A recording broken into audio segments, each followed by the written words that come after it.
जय हिंद बच्चों। आज हम सॉलिड स्टेट को कंटिन्यू करेंगे। पिछली क्लास में हमने सॉलिड स्टेट के कुछ टॉपिक्स पढ़े थे, उसी को आगे ले जाते हुए पिछली क्लास के जो टॉपिक्स थे वो स्टेट्स ऑफ मैटर था और क्लासिफिकेशन ऑफ सॉलिड्स थे, सॉलिड्स की प्रॉपर्टीज़ थी, टाइप्स ऑफ क्रिस्टलाइन सॉलिड्स थे और डिफरेंट टाइप्स ऑफ सॉलिड्स और उनके बीच में डिफरेंसेस वगैरह, ये सब हमने पढ़ा था।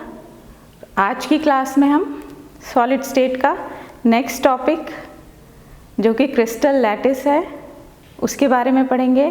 Crystal lattice and unit cell, एकक कोशिकाएं और क्रिस्टल जालक, इसके बारे में पढ़ेंगे। क्रिस्टल जालक सॉलिड्स में जो उसके अवयवी कण हैं उसका अरेंजमेंट होता है 3 डायमेंशनल स्पेस में, उसके अरेंजमेंट को क्रिस्टल लैटिस बोलते हैं। उसके बारे में आज हम देखते हैं। क्रिस्टली ठोस का मुख्य अभिलक्षण उसके कॉन्स्टिट्यूएंट पार्टिकल्स अवयवी कणों जैसे कि आयन्स, एटम्स और मॉलिक्यूल्स का रेगुलर, नियमित और रिपीटिंग या पुनरावृत्ति पैटर्न है। जब क्रिस्टल के अवयवी कणों का 3 डायमेंशनल अरेंजमेंट या व्यवस्था का आरेखन तथा उसके प्रत्येक कण का बिंदु द्वारा चित्रण किया जाता है तो इसे क्रिस्टल लैटिस कहा जाता है या क्रिस्टल जालक कह सकते हैं हम। दूसरे शब्दों में क्रिस्टल का स्पेस में बिंदुओं की तरह 3 डायमेंशनल या त्रिविम अरेंजमेंट या व्यवस्था क्रिस्टल जालक कहलाती है। क्रिस्टल जालक जो है क्रिस्टल की संरचना के लिए एक काल्पनिक ढांचा है जिसके आधार पर किसी भी क्रिस्टल की संपूर्ण संरचना को प्रदर्शित किया जा सकता है। क्रिस्टली ठोस का मुख्य अभिलक्षण उसके अवयवी कणों का नियमित, रेगुलर और पुनरावृत्त रिपीटिंग पैटर्न है। क्रिस्टल लैटिस का कैरेक्टरिस्टिक्स या अभिलक्षण, तो पहला है लैटिस का प्रत्येक बिंदु जिसे कि लैटिस पॉइंट कहते हैं और इन बिंदुओं पे ही अवयवी आयन्स, एटम्स आदि होते हैं। क्रिस्टल साइट कहलाता है, लैटिस पॉइंट, जालक बिंदु या लैटिस साइट या जालक स्थल कहलाता है। क्रिस्टल जालक या क्रिस्टल लैटिस का प्रत्येक पॉइंट या बिंदु एक कॉन्स्टिट्यूएंट पार्टिकल अवयवी कण को निरूपित करता है। ये कॉन्स्टिट्यूएंट पार्टिकल एक परमाणु, एटम, अणु, मॉलिक्यूल या एक आयन हो सकते हैं। इसमें हम चित्र में देख सकते हैं सोडियम का आयन है, ये धन आयन, और क्लोराइड का ऋण आयन है और ये किस तरह से क्रिस्टल लैटिस फॉर्म कर रहे हैं। अगला, लैटिस पॉइंट को सीधी रेखाओं द्वारा जोड़ा जाता है जिससे कि लैटिस के ज्योमेट्री या जालक की ज्यामिति व्यक्त की जा सके।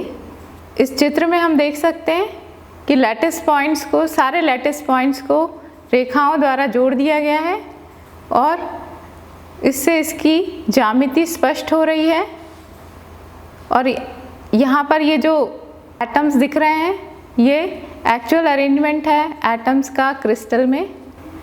लैटिस सेल या एकक कोशिका, लैटिस का लघुत्तम भाग, smallest part of the lattice is known as lattice cell या लैटिस का लघुत्तम भाग को लैटिस सेल कहा जाता है। जब लैटिस सेल को विभिन्न दिशाओं में पुनरावृत्त किया जाता है तो पूर्ण लैटिस जालक की उत्पत्ति होती है।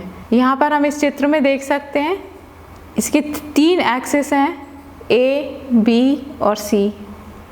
इन तीनों दिशाओं में जब लैटिस सेल की पुनरावृत्ति होती है, बहुत सारे लैटिस सेल एक के बाद एक इन तीनों दिशाओं में लग जाते हैं तो एक संपूर्ण क्रिस्टल की प्राप्ति होती है। सेल के कैरेक्टरिस्टिक्स या अभिलक्षण, लैटिस सेल के 3 किनारों के डायमेंशन को प्रायः ए, बी और सी के द्वारा दर्शाया जा सकता है। चित्र में हम देख सकते हैं ए डायमेंशन, फिर बी डायमेंशन और सी डायमेंशन, जो कि परस्पर लंबवत भी हो सकते हैं या नहीं भी हो सकते हैं, आपस में परपेंडिकुलर भी हो सकते हैं या नहीं भी हो सकते हैं।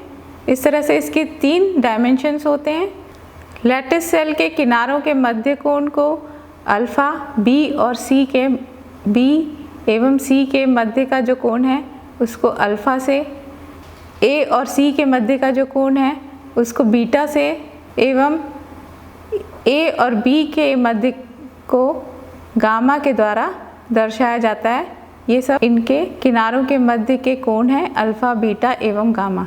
ये जो एकक कोशिकाएं होती हैं ये दो प्रकार की होती हैं मुख्यतः, एक तो प्रिमिटिव और दूसरी सेंटर्ड यूनिट सेल। लैटिस के यूनिट सेल को दो भागों में बांटा जा सकता है, आद्य एकक कोशिका जिसे कि हम प्रिमिटिव यूनिट सेल कहते हैं, तथा केंद्रित एकक कोशिका जिसे हम सेंटर्ड यूनिट सेल कहते हैं। पहले प्रकार की प्रिमिटिव प्रकार का है यूनिट सेल या आद्य एकक कोशिका है।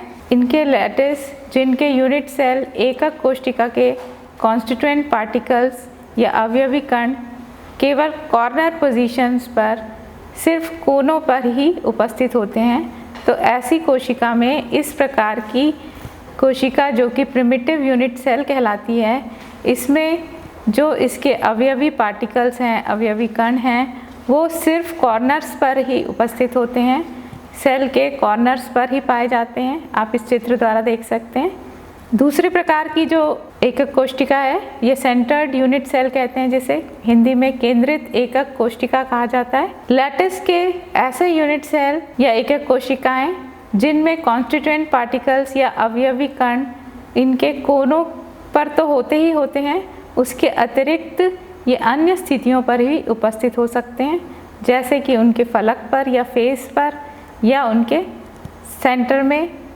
तो इस तरह से इस प्रकार की जो यूनिट सेल है, इस प्रकार की एकक कोशिका है, इसमें जो अवयवी कण हैं या कॉन्स्टिट्यूएंट पार्टिकल्स हैं वो कोनों पर तो उपस्थित होते ही हैं, उसके साथ साथ दूसरी जगह पर भी अन्य स्थितियों पर भी पाए जाते हैं। सेंटर्ड यूनिट सेल के प्रकार। केंद्रित एकक कोशिका या सेंटर्ड यूनिट सेल तीन प्रकार के होते हैं। पहला जिसे हम अंतः केंद्रित एकक कोशिका कहते हैं या बॉडी सेंटर्ड यूनिट सेल कहते हैं। दूसरे प्रकार की फलक केंद्रित एकक कोशिका या फेस सेंटर्ड यूनिट सेल्स, और तीसरे प्रकार की अंतः केंद्रित एकक कोशिका या एंड सेंटर्ड यूनिट सेल्स कहा जा सकता है। तो सबसे पहले बॉडी सेंटर्ड यूनिट सेल के बारे में, जैसे कि ऐसे यूनिट सेल्स जिनमें कि एक कॉन्स्टिट्यूएंट पार्टिकल या इसका अवयवी कण जो कि कुछ आयन, एटम या मॉलिक्यूल कुछ भी हो सकता है, कोनों में उपस्थित तो होता ही है, उसके अतिरिक्त ये अंतः केंद्र में, क्रिस्टल के या यूनिट सेल के अंतः केंद्र में या बॉडी सेंटर में भी उपस्थित होते हैं। इस चित्र में हम देख सकते हैं कोनों पर ये अवयवी कण हमें दिखाई दे रहे हैं, और साथ में इसके मध्य में भी एक अवयवी कण इसके मध्य में भी पाया जा रहा है, उसके अंतः केंद्र में बॉडी के सेंटर में पाया जा रहा है, इसलिए इसको बॉडी सेंटर्ड यूनिट सेल कहा जा सकता है।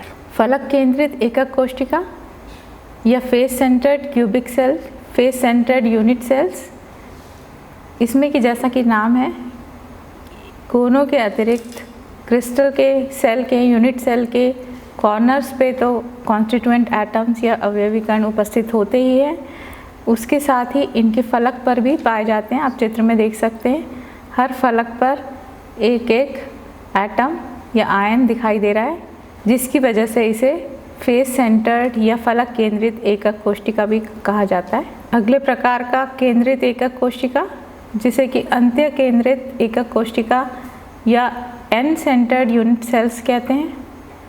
ऐसे यूनिट सेल्स में जिनमें कोनों पर उपस्थित अवयवी कणों, कॉन्स्टिट्यूएंट पार्टिकल्स के अतिरिक्त एक अवयवी कण किन्हीं दो विपरीत फलकों के फेस के सेंटर में पाया जाता है। तो किसी भी दो विपरीत फलकों के मध्य में ये एक अवयवी कण पाया जाता है, और ऐसे यूनिट सेल को अंतः केंद्रित एकक कोशिका या एंड सेंटर्ड यूनिट सेल्स कहते हैं। अब प्रिमिटिव यूनिट सेल्स या आद्य एकक कोशिका के प्रकार। एकक कोशिकाएं 7 प्रकार की होती हैं। पहली घनी या क्यूबिक यूनिट सेल्स, दूसरी द्विसमलंबाक्ष या टेट्रागोनल, तीसरी विषम लंबाक्ष या ऑर्थोरोम्बिक, चौथी षटकोणी या हेक्सागोनल, पांचवी त्रिसमताक्ष या रोम्बोहेड्रल, एकंताक्ष या मोनोक्लिनिक। 7वें प्रकार की है त्रिंताक्ष या ट्राइक्लिनिक। ये सब प्रिमिटिव यूनिट सेल या आद्य एकक कोशिका के प्रकार होते हैं। तो सबसे पहला प्रिमिटिव यूनिट सेल जो कि घनी यूनिट सेल है या क्यूबिक यूनिट सेल है, इसमें अक्षीय लंबाई, अक्षीय दूरियां या कोर की लंबाई तीनों अक्षों की एक समान होती है, A = B = C। और इनके जो मध्य का अक्षीय कोण है, जैसा कि हम देख सकते हैं अल्फ़ा = बीटा = गामा, मीन्स तीनों अक्षीय कोण, तीनों ही कोण एक जैसे होते हैं और वो 90 डिग्रीज़ के होते हैं। इस चित्र द्वारा हम देख सकते हैं तीनों के कोण समान होते हैं जो कि 90 डिग्री के होते हैं। दूसरे प्रकार की प्रिमिटिव यूनिट सेल द्विसमलंबाक्ष या टेट्रागोनल। इसमें जो अक्षीय दूरियां हैं या कोर की लंबाई है, A और B तो एक जैसे होते हैं, एक बराबर होते हैं, लेकिन जो तीसरा है C वो उन दोनों से अलग होता है। और इसमें जो कोण है वो तीनों कोण एक जैसे होते हैं, अल्फ़ा, बीटा और गामा, जो कि 90 डिग्री के होते हैं। तीसरे प्रकार का विषम लंबाक्ष या ऑर्थोरोम्बिक भी बोलते हैं। ये जो प्रिमिटिव सेल है, इसमें अक्षीय दूरियां या कोर की लंबाई तीनों ही अलग अलग होती हैं। A जो B के बराबर नहीं है और B C के बराबर नहीं है, तीनों में अंतर होता है, तीनों अलग अलग होते हैं। और इनका अक्षीय कोण है, तीनों किनारों की लंबाई अलग होती है और जो इनका अक्षीय कोण है वो सबकी बराबर होती है, अल्फ़ा और बीटा एवं गामा, तीनों कोण 90 डिग्रीज़ के होते हैं। अगले प्रकार का प्रिमिटिव यूनिट सेल है षटकोणीय या हेक्सागोनल। जैसे कि हम इस डायग्राम में देख सकते हैं, ये षटकोणीय प्रिमिटिव यूनिट सेल या हेक्सागोनल प्रिमिटिव यूनिट सेल का प्रकार है, जिसमें अक्षीय दूरियां या कोर लंबाई A = B होती है और जबकि जो तीसरा अक्ष है वो या कोर है C, वो इन दोनों से A और B से अलग होता है। और इनका अक्षीय कोण अल्फ़ा और बीटा का तो 90 डिग्रीज़ होते हैं, लेकिन गामा जो है वो उसका 120 डिग्री का कोण होता है। हेड्रल या त्रिसमताक्ष प्रिमिटिव यूनिट सेल, जिसमें अक्षीय दूरियां या कोर की लंबाई A = B होती है, लेकिन A और B के से अलग होता है C। और अल्फ़ा और बीटा और गामा, अल्फ़ा और बीटा एक जैसे होते हैं और जो गामा है उसका कोण 90 डिग्री से अलग होता है। इस तरह से हम चित्र में देख सकते हैं। अगले प्रकार का प्रिमिटिव यूनिट सेल है मोनोक्लिनिक या एकनताक्ष, जिसमें अक्षीय दूरियां या कोर लंबाई दो भुजाएं एक बराबर होती है, A = B होता है और तीसरी भुजा अलग होती है C, जो A और B से उसकी लंबाई अलग होती है। अक्षीय कोण अल्फ़ा = गामा, जो कि 90 डिग्री के बराबर होता है और बीटा 120 डिग्री के बराबर नहीं होता। अगले प्रकार का प्रिमिटिव यूनिट सेल है ट्राइक्लिनिक या त्रिंताक्ष, जिसमें कि अक्षीय दूरियां या कोर लंबाई A = B होती है और B ≠ C, और इसमें तीनों एंगल्स अलग होते हैं, 90 डिग्री से के बराबर नहीं होते, अल्फ़ा, बीटा एवं गामा। इस चित्र में हम देख सकते हैं। अब हम पढ़ेंगे ब्रेविस लैटिस या ब्रेवे जालक एकक कोशिकाओं के बारे में, जो कि 14 प्रकार की होती हैं। पहले 3 जो हैं वो घनी जालक होती हैं, जिनको कि क्यूबिक लैटिसेस बोलते हैं। दूसरी 2 द्विसमलंबाक्ष जालक होते हैं, 2 टेट्रागोनल लैटिसेस होते हैं। तीसरे में 4 विषम लंबाक्ष जालक होते हैं, 4 ऑर्थोरोम्बिक लैटिसेस होते हैं। अगला 2 एकंताक्ष जालक, 2 मोनोक्लिनिक लैटिसेस होते हैं।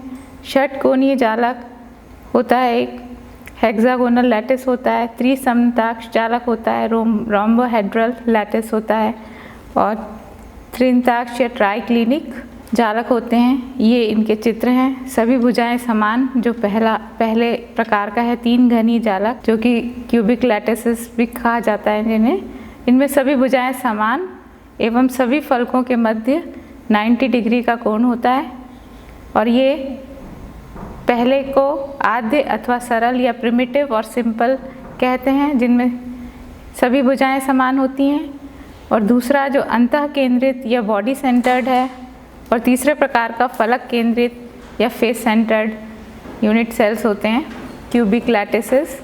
इन सभी की भुजा लंबाई समान होती है। आद्य अथवा सरल या प्रिमिटिव और सिंपल, इसमें सभी भुजाएं समान एवं सभी फलकों के मध्य 90 डिग्री का कोण होता है। दूसरे प्रकार की अंतः केंद्रित या बॉडी सेंटर्ड, इसमें भी सभी भुजाएं समान होती हैं और सभी के मध्य 90 डिग्री का कोण होता है। फलक केंद्रित में भी सभी भुजाएं समान होती हैं और इनके मध्य भी 90 डिग्री का कोण होता है। 2 टेट्रागोनल लैटिसेस अगले प्रकार के हैं, जिनमें कि 2 टेट्रागोनल लैटिसेस होते हैं और इनमें लंबाई में एक भुजा अन्य 2 से भिन्न होती है एवं सभी फलकों के मध्य 90 डिग्री का कोण होता है। इसको ये आद्य प्रिमिटिव प्रकार का सेल है और अंतः केंद्रित बॉडी सेंटर्ड सेल है। ये इन सभी में 90 डिग्री के मध्य का कोण होता है। एक भुजा की लंबाई बाकी दोनों भुजाओं की लंबाई से अलग होती है। 4 विषम लंबाक्ष जालक 4 ऑर्थोरोम्बिक लैटिसेस, असमान भुजाएं, सभी फलकों के मध्य 90 डिग्री का कोण होता है। इनकी सभी भुजाएं असमान होती है। ये जो चारों प्रकार के हैं, प्रिमिटिव, अंतः केंद्रित एंड सेंटर्ड और अंतः केंद्रित बॉडी सेंटर्ड और फलक केंद्रित या फेस सेंटर्ड, ये चारों प्रकार के, इन सभी में असमान भुजाएं होती हैं और सभी में जो कोण होता है अल्फा, बीटा एवं गामा कोण, तीनों ही कोण 90 डिग्री का होता है। अगले प्रकार का यूनिट सेल जो कि 2 मोनोक्लिनिक लैटिसेस हैं, 2 एकंताक्ष जालक है, जिसमें कि असमान भुजाएं होती हैं और 2 फलकों के मध्य कोण 90 डिग्री से भिन्न होता है। उससे अधिक भी हो सकता है और इससे कम भी हो सकता है। और इसमें ये आद्य प्रकार का है और अंत्य केंद्रित प्रकार का है, एंड सेंटर्ड और प्रिमिटिव। अगला प्रकार है षटकोणीय जालक, हेक्सागोनल लैटिस। एक भुजा लंबाई में अन्य 2 से भिन्न होती है। 2 फलकों पर चिन्हित कोण 60 डिग्री का है। त्रिसमताक्ष जालक या रोम्बोहेड्रल लैटिस, सभी भुजाएं समान लंबाई की होती हैं। इसमें 2 फलकों पर कोण 90 डिग्री से कम होता है। त्रिनताक्ष जालक ये ट्राइक्लिनिक लैटिस, जिसमें कि ए, बी, सी तीनों भुजाएं असमान होती हैं और ए, बी, सी असमान कोण भी होते हैं। अल्फ़ा, बीटा, गामा तीनों कोण ही असमान होते हैं और कोई भी 90 डिग्री का नहीं होता। इनमें से तीनों उससे ज़्यादा या उससे कम के होते हैं। एक एकक कोशिका में अवयवी कणों की संख्या, number of atoms in unit cell, ये कैसे कैलकुलेट करेंगे हम। आद्य घनी एकक कोशिका में अवयवी कणों की संख्या, number of constituent particles in primitive cubic cell. किसी भी प्रिमिटिव क्यूबिक सेल में या आद्य घनी एकक कोशिका में अवयवी कण तथा परमाणु केवल कोनों पर ही स्थित होते हैं। कोनों का प्रत्येक परमाणु 8 निकटवर्ती एकक कोशिकाओं, जिसे कि प्रिमिटिव क्यूबिक सेल भी कहते हैं, के मध्य सहभाजित रहता है। कोनों का प्रत्येक परमाणु 8 निकटवर्ती एकक कोशिकाओं से सहभाजित रहता है। अगला पॉइंट, 4 एकक कोशिकाएं समान परत में हैं और 4 एकक कोशिकाएं ऊपरी परत में होती हैं। इस चित्र में हम देख सकते हैं इसके जो 8 कॉर्नर्स हैं, ये 8 कॉर्नर्स दूसरे यूनिट सेल से, दूसरे प्रिमिटिव सेल से शेयर्ड होती हैं। अतः एक परमाणु अथवा अणु अथवा आयन का सिर्फ 1/8वां हिस्सा, 8वां भाग एक विशिष्ट एकक कोशिका से संबंधित होता है।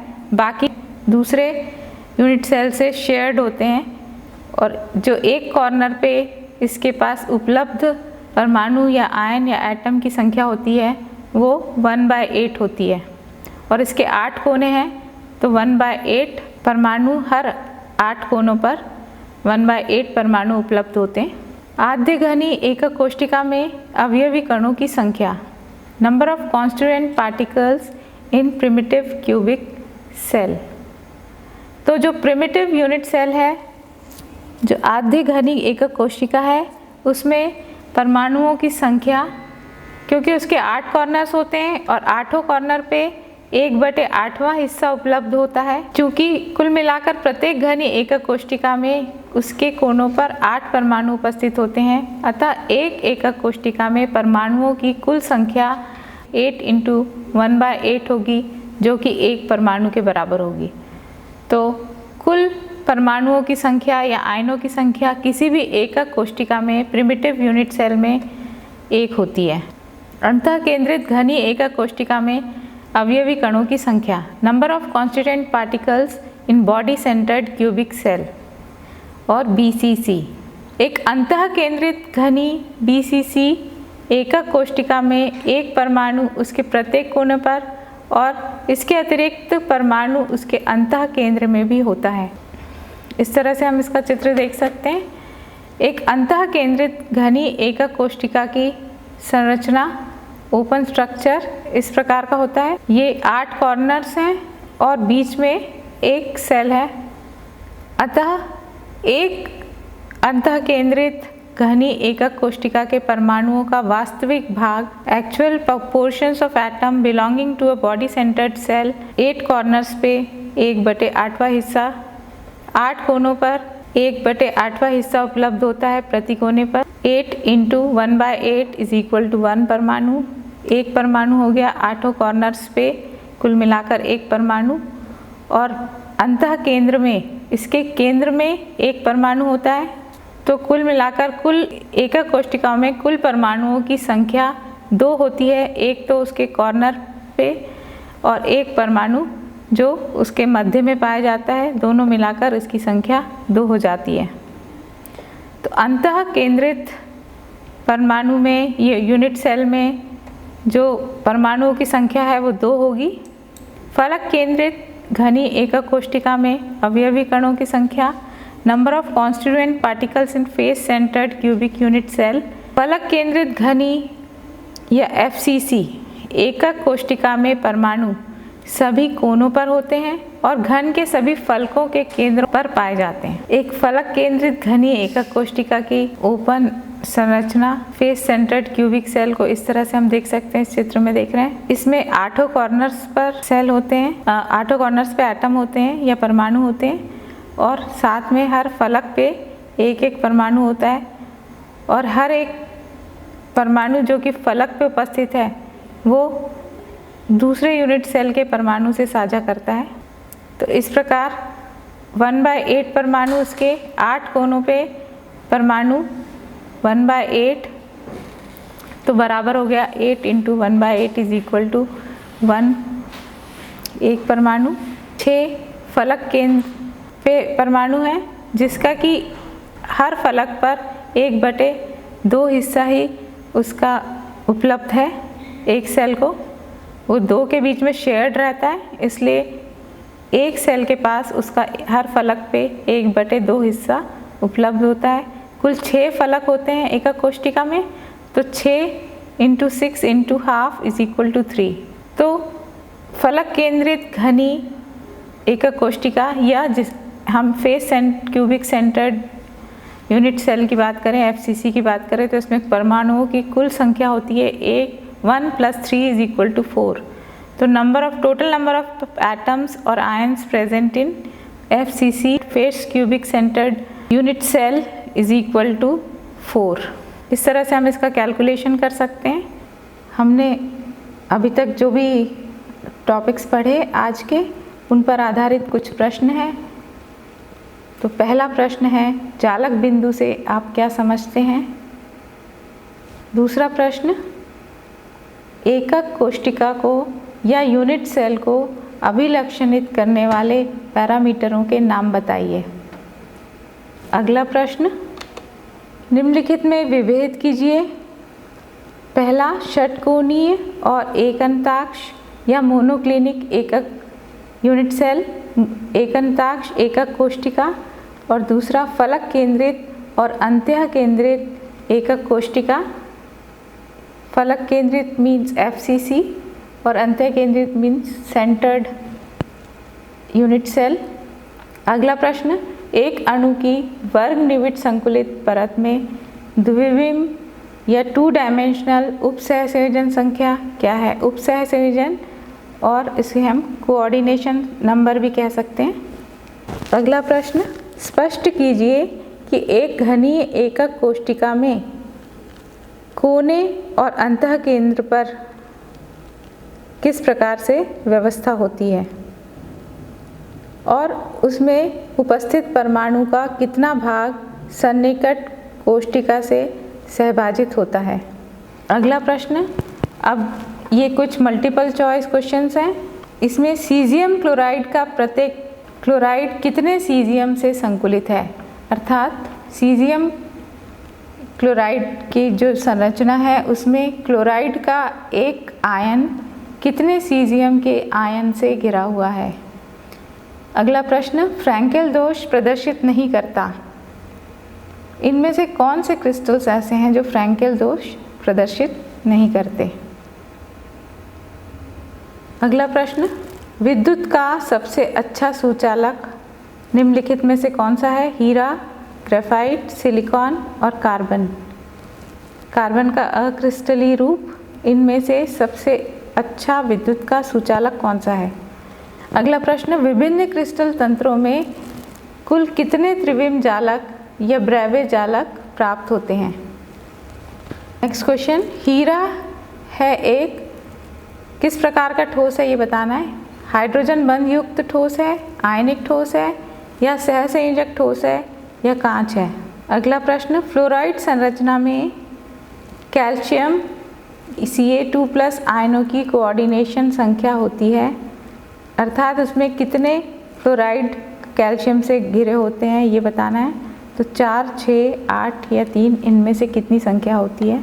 अगला है, किस यौगिक से 8:8 का समन्वय अंक प्राप्त किया जा सकता है, अर्थात कि जिसमें 8 का रेशियो हो, ऐसी संरचना इनमें से कौन सी है? MgO, Al2O3, CaCl या इन सभी में।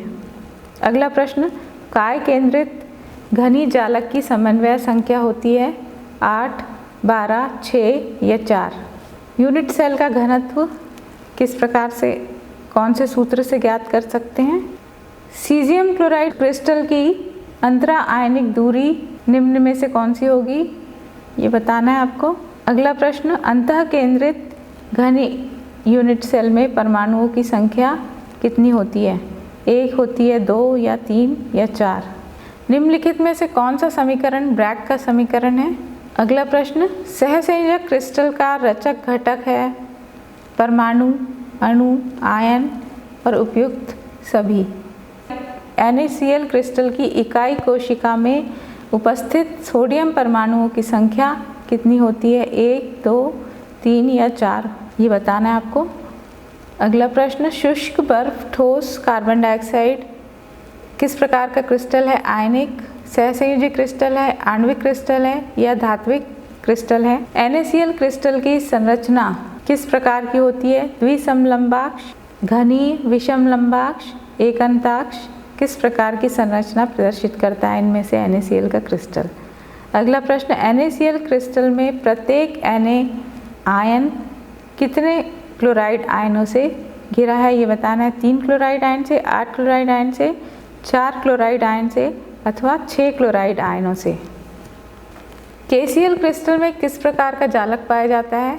फलक केंद्रित घनाकृति या अंतः केंद्रित घनाकृति या साधारण घनाकृति या साधारण चतुष्कोण। अगला प्रश्न, एक परमाणुिक पदार्थ के अंतः केंद्रित यूनिट सेल में, घनी यूनिट सेल में परमाणुओं की संख्या कितनी होगी? 1, 2, 3 या 4, कितनी होगी? आज हमने क्रिस्टल लैटिस के बारे में पढ़ा, यूनिट सेल के बारे में पढ़ा, कितने प्रकार के क्रिस्टल लैटिस हैं कुल, वो सब पढ़े और उनका स्ट्रक्चर वगैरह पे ध्यान दिया, और साथ में यूनिट सेल में कैसे कैलकुलेशन की जाती है नंबर ऑफ एटम्स के लिए ये भी देखा। तो इन सब टॉपिक्स पे आधारित कुछ होमवर्क के प्रश्न दिए हैं, वो आप लोग सॉल्व कर लीजिए। कुछ ऑब्जेक्टिव टाइप भी हैं और कुछ सब्जेक्टिव भी हैं, तो वो आप कर सकते हैं। धन्यवाद।